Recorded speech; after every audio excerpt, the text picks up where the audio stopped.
In this video, I'm going to show you how I quickly painted up the Krule Boy Boltboyz to get them ready for the table.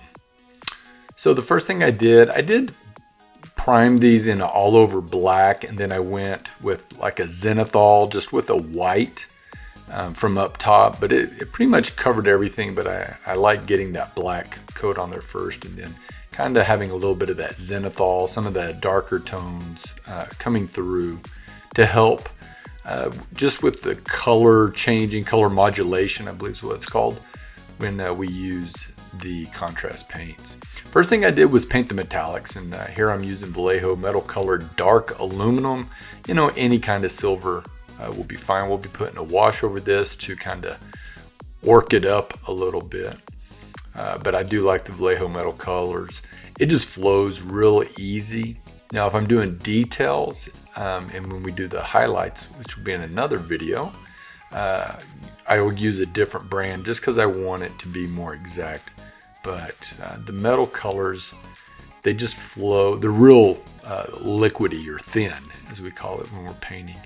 And they just flow a lot easier for going like around those little points, or just whatever areas. But you can lose control of it, and you know, if you have too much on your brush, it'd be a problem. So just going all over this.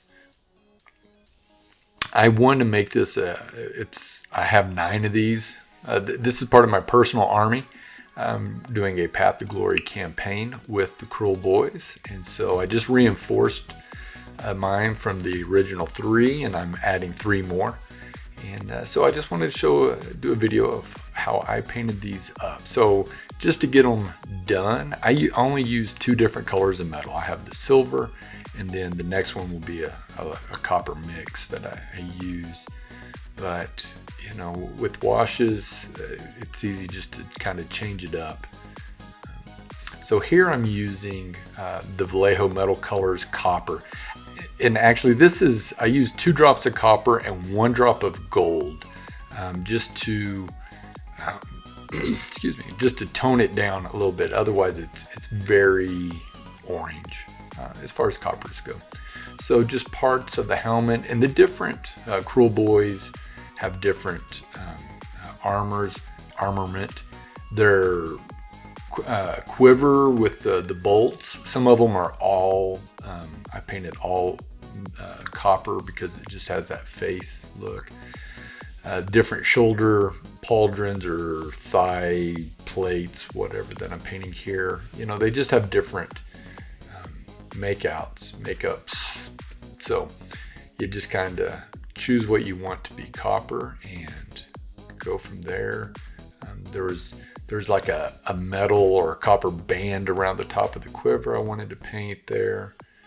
Not a whole lot. It's pretty easy. But I like doing the metallics first because we're going to be using some contrast paints next. And if you spill over onto the contrast paints, it's harder to make up for that. So if you need to touch up any areas, do that with just some white. And then we go into the flesh. I use Plaguebearer flesh for these Krule Boyz. I like this better because the Krule Boyz are more of a light green, yellow kind of flesh skin versus like green skins, which are more green. So I like this Plaguebearer flesh. I do, in a lot of cases, I may not show it in the video, but I go over a lot of the areas after it dries just for a few moments, about 15 seconds or so, just so that it kind of starts to set up. I'll go over it again if it's an area that I think should be a little darker. But again, if you're not familiar using contrast paints, it's not a regular brush motion that you would make like you're painting with opaque paints. You're loading up the brush a little more, and then you're trying to just remove or deposit that paint onto the area and letting it flood in there. Kind of like a wash, but a little differently, a little more controlled. So you can, it doesn't, it's thicker, it has a higher viscosity than a wash. You can really see it here as I use Blood Angels Red for the little Krule Boyz shield. See, I have a lot of paint on the front of my brush there. You can see how the bristles, it doesn't even make a point because it's so saturated with the paint. And then I just kind of squeegee it off, kind of just drag it along and deposit that paint in the area. And then I'll, wipe off a little bit so that I can get more of a point here to get the edges of the shield, but also so that I can maneuver, if it starts pulling up in an area that I don't particularly want, I can maneuver that. Now just for the wood stock of the weapon, I use a 1-to-1 mix with wildwood with contrast medium. Also on wood parts, you see how I have like some little green dashes on there with the Plaguebearer. Wood is green, it's not just dead brown, so I just kind of put that in there just to change up the color a little bit. It's not a make it or break it thing. And the reason I use a little bit of the contrast medium in this, and with most of the browns in the contrast range, they're so rich, so vibrant. And and this is a small piece, so I wanted to make sure that the grooves and the texture of the weapon stood out. So I wanted to thin it down a touch. So just get the weapon. I also get the shafts of the arrows or the bolts there. So the shaft and then the end of them right there. And I just kind of paint the whole area and fill out this whole part.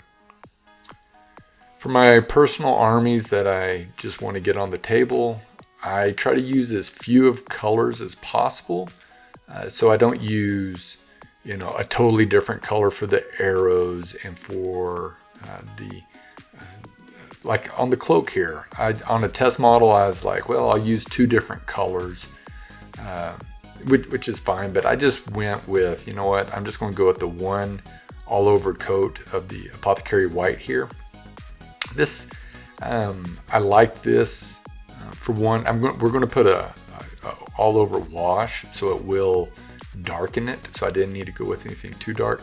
The Gut Rippers, which I've painted 20 of, they have a lot more browns as far as the box art go in their cloaks. So there is a difference here, but you can use different colors. I also use Basilicanum Gray for like different parts and patches on the cloak. Also, you don't have to worry about being too awful neat, like around the straps and the cords, because we're going to be going over that with a brown, which will definitely be darker than this gray and cover it up, so there's no problem there. Just on this flesh and everything else, you want to be fairly tidy in those areas. But since this is a lighter color, you want to make sure that gray does cover the whole area, even if you need to let it dry and go back with it with the second coat.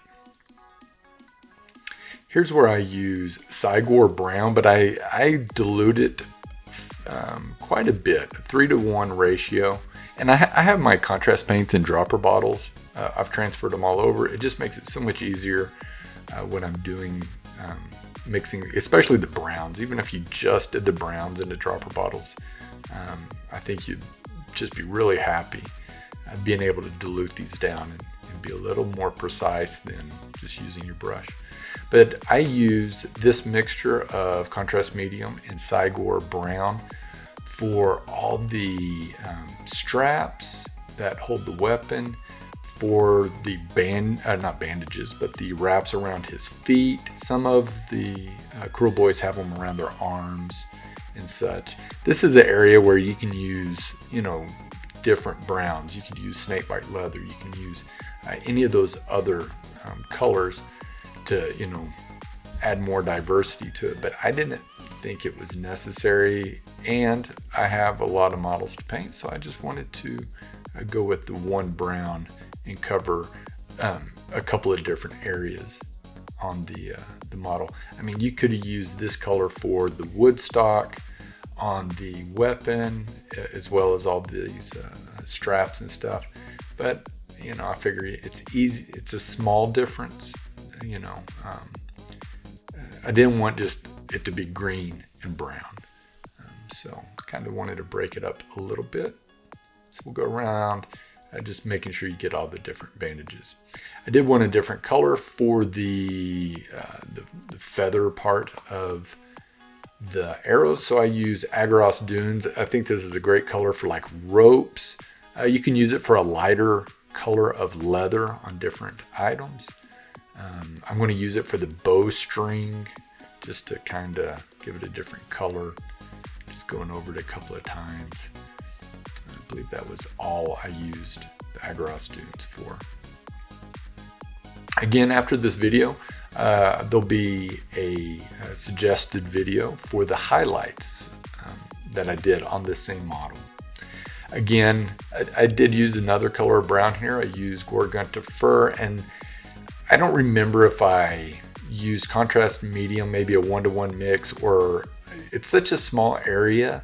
I just wanted to tint the area, which is a little different than like on the shield or the whatever the Krule Boy buckle that he has on there, where I wanted to flood it in there. So just a lighter coat. I like showing this whenever I can. I use a little bit of blue tack, put it underneath my wash. That way I don't knock over my bottle. And here I'm going to go over with the whole model with Agrax Earthshade. So I'm using a large brush. I'm trying to work fairly quick over the model. I believe I take about 2 or 3 minutes to do this area. The first part, and it's broken down into a couple of parts.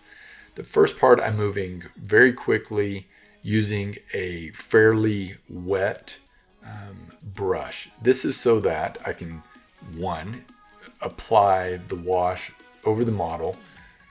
I don't need it to, I want to do it quickly so that I can then see what areas it's going to pull up on, and then I can move it away before it sets in and dries too much. Whenever you're doing a all over wash, there's nothing worse than finding an area, you know, the back of a leg or something that you did not put the wash on. You can always go back and you know, cover that area once the whole thing's dry, but it always, you know, you can always kind of tell. So that's why I use this large brush. I try to get the, you know, do my best to get the whole area, and then I'm going to go back and I'm going to wick out, or you know, suck out a little bit of the wash in areas that I do not want it to pull up, like the face, certain parts of the arm. See, I'm just wiping off my brush a little bit there, and then moving it around areas. You know, look at the model, find areas that may have been missed, or that the wash just kind of slid completely off, or you know, isn't as dark as you want. It's, you know, this is a low skill technique, but it's important to pay attention. You know, it's not just you know, oh, cover the whole thing and then go back. You know, you want to, you know, I usually wash, and even using contrast paint, I have the model upside down a lot, so that it would, the gravity would, you know, draw it to the top of the model, so that and then it can come back down. I do the same thing with a wash.